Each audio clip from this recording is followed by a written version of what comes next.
What's up everybody, welcome back. I left it to a vote and a lot of people wanted another post-commentary time-lapse video where I animate the next segment of my upcoming project, which is Ryan's End vs Armagon. This segment will focus more on sword choreography, and I'll be giving tips about following arcs, making stronger poses, and the transfer of momentum wherever relevant, as well as a few other things like how to animate run cycles or anticipation. If you think that'll be useful advice or just want to watch my animation process, make sure to leave a like on the video and subscribe if you haven't so that you won't miss out on the full video when it comes out. Once it's finished, the project will be available to be downloaded on my Ko-fi page along with my other projects for anybody looking to further study or support the channel. With all that out of the way, we can get into the actual video. As you can see, Zen is advancing to the left, which I first started by easing into the action from the stationary position that she began in. As she prepares to attack, she leans backwards to generate more power into her swing and steps in with her back leg by crossing it over the one in front, which is a lot easier to see because the base that I'm using has hip joints on it. I wouldn't say that these are necessary, but for anyone that wants to use them, they do help me demonstrate rotating hips and shoulders whenever I'm animating a character turning around. Once the swing comes out, she lunges forward with her original front leg, which lets her cover a lot more distance and finish in a strong pose with a really wide but balanced stance. I imported a pre-made guideline to path out the arc of her sword and made sure that the furthest point of the arc is the same length as the sword when it's fully held out so that the sword doesn't look like it's shrinking. It's important to remember that since the swing is partially horizontal, that at certain points during its travel it's going to look shorter from the perspective of the camera, but if you aren't careful to avoid resizing, then it'll break the illusion and just look like the sword is shrinking. Her second swing is going to be upward, so to chain her attacks together seamlessly and anticipate the next swing, I have her crouch low to the ground before springing back up. I have two models for the sword that I switch between pretty frequently, the normal one and another one without the hilt details, which is the one that I use the stretch tool on. If you're at least a little competent with creating models, you could just have one with Smart Stretch enabled, but since it's barely noticeable in motion, I haven't remade it yet. I'll be doing the same process for the second and third swings, making a point to show the rotation of the body, and then returning to the beginning of the project to animate Armagon after that.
Now that that sequence is finished, I'm going back to animate Armagon's reactions to her three swings, which like I've explained in my other videos is so that I know where he needs to be relative to the path of the sword. In the context of the animation, he's not really interested in or threatened by her, so his reactions will involve as little movement as possible to avoid her weapon. This is an example of showing your character's personality or mindset during your fight choreography, since if your character is more threatened by or even scared of their opponent, then they can make much more pronounced movements or even stumble over themselves in an attempt to keep themselves out of danger. As Armagon retreats backwards, it's important to use the onion skin from the last frame to keep the foot planted so that it doesn't look like he's sliding, and then only really moving the foot from that spot once the other one has reached the ground and the character's weight can be shifted onto it. I'll be doing the same thing for his reaction to her second swing, but for the third I decided that he should block it with his right arm instead. I did this so that I could keep the characters in range of one another and so Armagon could throw out an attack of his own. In an actual fight, it's useful to alternate which character is attacking and for how long they're doing it to keep the choreography more interesting. Having Armagon only throw out one attack after having to back up as far as he did shows that while he's not really interested in the fight, he's still attempting to repel her, and his inability to do so shows that she's also a capable fighter in her own right. Mixing in other interactions such as blocking and parrying into your choreography rather than just dodging will help keep your choreography fresh and allow you to vary the type of sound effects you use if you decide to add them later.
I switched back over and started animating Zen again, who continues moving downwards after her third swing before raising back up to block the incoming punch with the sword. Since I animated Armagon first, I know exactly how many frames I have to use before reaching a position where she's able to convincingly block the punch, which helps eliminate some issues with timing. Although it isn't a punch with a crazy amount of wind-up, the difference in strength between the two characters means it still has a decent amount of force behind it, so even though she's able to block it, it's going to slightly push her back and then take a few extra frames to recover from the recoil and go into an attack of her own. Since she turned with the punch, I'll be anticipating a follow-up attack by raising her out of the crouch position she was in, turning back to facing her opponent, and leaning back while raising the sword way above her head. The more frames used in the wind-up, which could be double frames if that's your preference, I'm just used to animating on singles, obviously makes the action look slower, but can also be used to add to the build-up and make the swing seem heavier before the attack explodes out quickly. Even though this attack is entirely vertical, I'll still be using a guideline for it just so that the trail is more visually pleasing and the action looks less robotic.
Here I'm switching back over to Armagon now that he's the person reacting again, since with the progress I've now made, I know how far back he needs to travel to convincingly avoid her slash. You probably see me doing this a lot by now, but since the momentum from his punch wasn't entirely stopped, he continues downwards into a crouching pose, which I use to anticipate and bring power into him jumping backwards.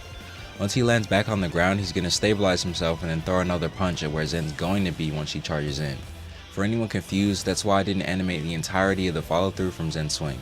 Animating Armagon first will let me keep track of how much distance Zen needs to travel to reach him and how many frames she needs to do it in. I just want to reiterate that you don't have to animate this way, but it's useful for people like me who find pre-planning difficult and don't want to adjust the timing and spacing of the characters afterwards. To sum it up, I'm always animating the character who is acting independently first, and then the characters whose reactions are dependent on the others afterwards.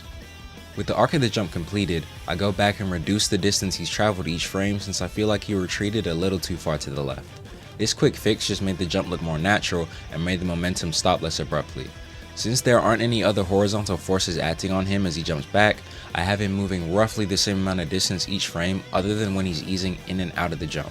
It's similar for the vertical distance too, but since he isn't flying, I needed to animate him like he's being affected by gravity.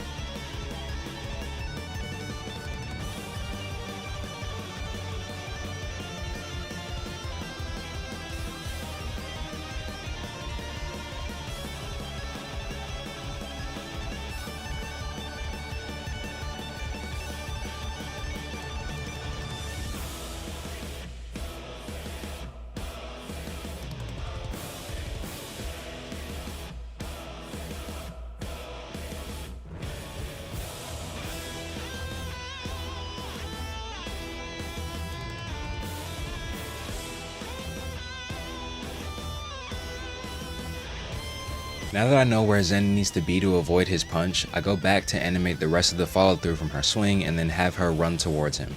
I start by easing into the run since she needs to pick up speed before sprinting, and her back leg starts to rise and eventually cross over with the front one. Her front leg is going to stay planted since she's shifting all of her weight onto it while the back leg carries off the ground.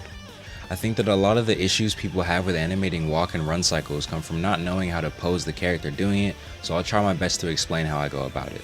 A lot of animators define the key poses in a run cycle as a contact pose, a crossover pose, an upward pose, and then a midair pose, which correspond to the movement of the arms and the legs respectively. The contact pose is the front leg planted with the back leg bent and in the air, the crossover pose is where the back leg and front leg overlap as they pass each other, and the upward and midair poses describe how the non-planted leg rises as the character strides and then ends with both legs off the ground before continuing the loop with another contact pose. I find it useful to make the crossover pose as easily visible as possible so that the legs don't just look like they appear in front of each other, and if the character is running at full speed to have them lean forward during their strides. The same would apply for the arms, remembering that people put their left arm forward with their right leg and vice versa to help stabilize their body, but I didn't animate that because I have Zen holding the sword in her other hand behind her. I have Zen continue down to the ground after her next contact pose to duck under Armagon's punch and then continue the movements for both of them. Zen's going to jump into the air for another swing, which Armagon's going to brace himself for by standing up straight and blocking high with the arm that he just punched with. Since Zen just came out of a full sprint, I had to make sure not to end her momentum too quickly to prevent the movement from looking unnatural. I have her take another step as she decelerates and then jump into the air behind Armagon. As she starts traveling upward, her arms drag behind her and the sword will drag even further behind them in alignment with the follow through and overlapping principle of animation. Again, this is to show the weight of the katana and the force behind the swing as she rotates her body and brings the sword over her head and into his arm. Soon we'll be getting into the final product, but before that I just want to say thank you everybody that made it this far into the video. If my process or any of the advice was helpful, or you just want to see the full animation when it drops, then be sure to subscribe to the channel for more videos like this. Really appreciate the support and thank you guys for watching.